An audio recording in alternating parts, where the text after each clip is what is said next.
जोंहा जोंनिनो जायगायाव मोनसे बिराद मोजां डान्स स्टुडिअ लाबोदों।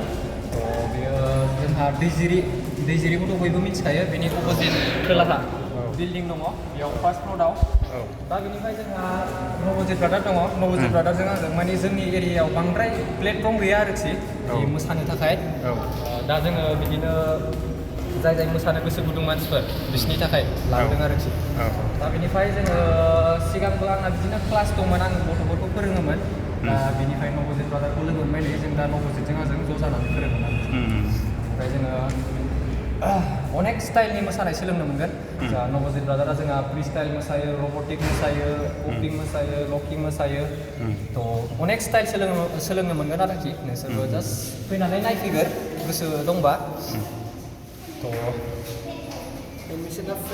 एडमिशना दा 31 डिसेम्बरसिम जोङो फ्रि लागोन, बेनिफ्राय हरैनिफ्राय फिस होनांगोन आरोखि एडमिशननि।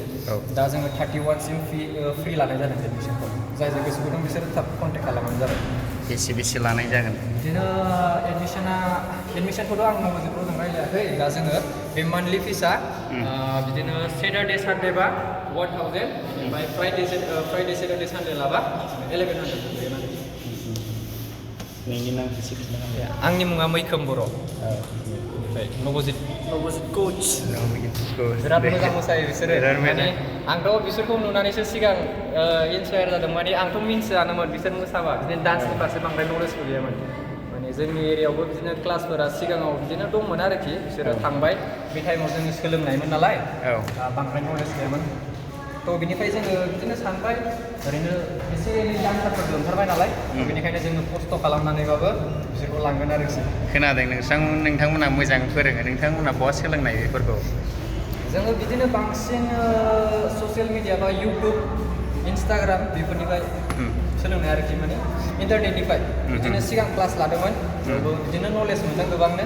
ओमफ्राय गाव हारसिं खस्थ' खालामनानैबाबो सेम नवजित ब्रादाराबो बिदिनो गाव हारसिंनो खस्थ' खालामनानै। नोंथांमोननि कन्टेक्ट नाम्बारा बेसेबांमोनलाय? कन्टेक्ट नाम्बारा स्क्रिनाव होनानै होबा जागोन नामा? बुंबावदो दे। 9707716271। नोंथांमोननि बेवहाय जयेन जायोब्ला नोंथांमोना प्लेसमेन्ट होनो हानायनि माबा दं नामा? हागोन जों, माने दा बेना बिराद अपरचुनिटिस दङ डान्सारफोरनि थाखाय। दा कम्पिटिसन जायो, बिदियाव बिदिनो देरहाबोयोना। जोंहा क'क्राझाराव आर्ट एन्ड मसन डान्सआव बिदिनो कम्पिटिसन जानो नागिरदों। दा जोङो बिनिफ्राय गथ'फोरखौ लांगोन सानैसो, आरो बिनिफ्राय नेक्स्ट टाइमाव जोङो आरो बारा लांबावगोन। दिनैसो अपेनिं खालामनाय ना, बेयाव बांसिन इमप्रुभ जागोन आरो गथ'फोरा ग्लासाव मोसानो मोनदों, गावखौनो इमप्रुभसिन खालामनो हागोन। बेनो आरोखि, जों लासैनो लांजोबगोन गासिखौबो। थांखिया बेनो आरोखि। जों माने रोंनानै थाया, जों गासिखौबो लांखाजोबगोन। Very good thank you, congratulation. खुलुमबाय। आंनि मुङा मैखोम बर'। दा जोंहा जोंनिनो जायगायाव मोनसे बिराद मोजां डान्स स्टुडिअ लाबोदों। बेयो जोंहा दैजिरिखौथ' बयबो मिथिखायो, बेनि अपोजिट खोलाहा बिल्डिं दङ, बेयाव फार्स्ट फ्ल'राव। दा बेनिफ्राय जोंहा नवजित ब्रादार दङ। नवजित ब्रादारजों आंजों माने जोंनि एरियायाव बांद्राय प्लेटफर्म गैया आरोखि मोसानो थाखाय। दा जोङो बिदिनो जाय मोसानो गोसो गुदुं मानसिफोर बिसोरनि थाखाय लाबोदों आरोखि। दा बेनिफ्राय जोङो सिगांबो आंना बिदिनो क्लास दंमोन, आं गथ'फोरखौ फोरोङोमोन। दा बेनिफ्राय नवजित ब्रादारखौ लोगो मोनबाय नै जों दा नवजितजों आंजों ज' जानानै फोरोङोमोन आरो। ओमफ्राय जोङो अनेक स्टाइलनि मोसानाय सोलोंनो मोनगोन। जा नवजित ब्रादारा जोंहा फ्रि स्टाइल मोसायो, रबटिक मोसायो, पपिं मोसायो, लकिं मोसायो। थ' अनेक स्टाइल सोलोंनो मोनगोन आरोखि। नोंसोरबो जास्ट फैनानै नायफैगोर गोसो दंबा। एडमिशना दा 31 डिसेम्बरसिम जोङो फ्रि लागोन, बेनिफ्राय हरैनिफ्राय फिस होनांगोन आरोखि एडमिशननि। दा जोङो 31सिम फ्रि लानाय जादों एडमिशनखौ। जाय गोसो गुदुं बिसोर थाब कन्टेक्ट खालामबानो जाबाय। बेसे लानाय जागोन? बिदिनो एडमिशनखौथ' आं नवजितजों रायज्लायाखै। दा जोङो बे मान्थलि फिसआ बिदिनो सेटारडे सानडे बा 1000, ओमफ्राय फ्राइडे सेटारडे सानडे लाबा 1100 गोलैगोन आरो। नोंनि नामखौ एसे खिन्थानो हागोन? आंनि मुङा मैखोम बर'। नवजित कच। बिराद मोजां मोसायो बिसोरो।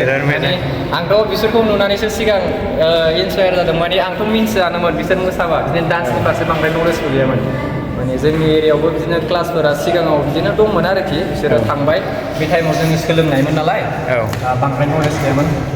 थ' बिनिफ्राय जोङो बिदिनो सानबाय ओरैनो एसे एनै डान्सारफोर ओंखारबाय नालाय बेनिखायनो जोङो खस्थ' खालामनानैबाबो बिसोरखौ लांगोन आरोखि खोनादों नोंथांमोना मोजां फोरोङो नोंथांमोना बहा सोलोंनाय बेफोरखौ जोङो बिदिनो बांसिन ससियेल मिडिया बा इउटुब इन्सटाग्राम बेफोरनिफ्राय सोलोंनाय आरोखि माने इन्टारनेटनिफ्राय बिदिनो सिगां क्लास लादोंमोन बिदिनो नलेज मोनदों गोबांनो ओमफ्राय गाव हारसिं खस्थ' खालामनानैबाबो सेम नबजित ब्रादाराबो बिदिनो गाव हारसिंनो खस्थ' खालामनानै नोंथांमोननि कन्टेक्ट नाम्बारा बेसेबांमोनलाय कन्टेक्ट नाम्बारा स्क्रिनाव होनानै होबा जागोन नामा बुंबावदो दे 9707716271 नोंथांमोननि बेवहाय जइन जायोब्ला नोंथांमोना प्लेसमेन्ट सिन्थायनो होनो हानायनि माबा दं नामा हागोन जों माने दा बेना बिराद अपरचुनिटिस दङ डान्सारफोरनि थाखाय दा कम्पिटिसन जायो बिदियाव बिदिनो देरहाबोयोना जोंहा क'क्राझाराव आर्ट एन्ड मसन डान्सआव बिदिनो कम्पिटिसन जानो नागिरदों दा जोङो बिनिफ्राय गथ'फोरखौ लांगोन सानैसो आरो बिनिफ्राय नेक्स्ट टाइमाव जोङो आरो बारा लांगोन भेरि गुड दिनैसो अपेनिं खालामनाय ना बेयाव बांसिन इम्प्रुभ जागोन आरो गथ'फोरा ग्लासाव मोसानो मोनदों गावखौनो इम्प्रुभसिन खालामनो हागोन बेनो आरोखि जों लासैनो लांजोबगोन गासिखौबो थांखिया बेनो आरोखि जों माने रोंनानै थाया जों गासिखौबो लांफाजोबगोन very good thank you congratulation